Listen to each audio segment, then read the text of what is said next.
थिया अन्या ॾींहं महशर जो थोरो परिया अन्या ताईं यज़ीदन के गोले अवामी अदालत में आंदो ही नाहे असां सिर सजाए अॾीअ ते रखियो असां सिर सजाए अॾीअ ते रखियो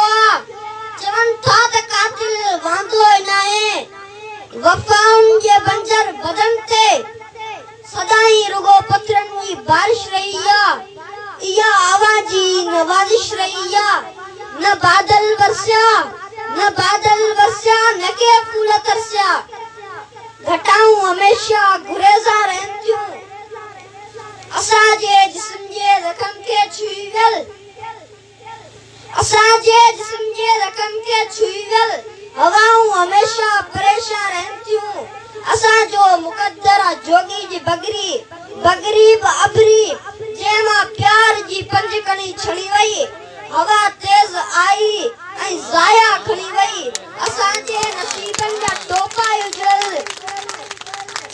असांजे नसीबनि जा टोपा उजड़ल असांजे पेरनि में ज़ंजीर उजड़ल सदाउनि जा नगरी जा मौसम सां नाता सदिन खां ई सलाया अचनि था असांजे त कातिल वलाड़िया अचनि था इहा सिंध सागी इहो दर्द सागी इहो कात सागी इहो कंद सागी असां सां अड़ियो ज़माना इहो अंत सागी पर पोइ जॾहिं कंहिं बि धरती मथां दाव कई असां त मथे खां मथां बाह कई हुस्न जे हुगाउनि रोकियो असांखे उन्हनि जे अदाउनि रोकियो असांखे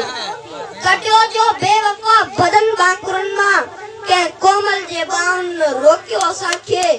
लड़ियासीं त लश्कर सां लड़ंदा रहियासीं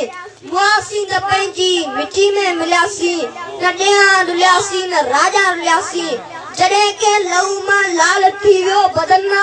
असां खून पंहिंजे जो पातो कफन असां का पुछी तो असांजी शनाख़त असांजी रियाज़त असांजी मोहब्बत जे तूं ॿुधी सघींदो त ॿुध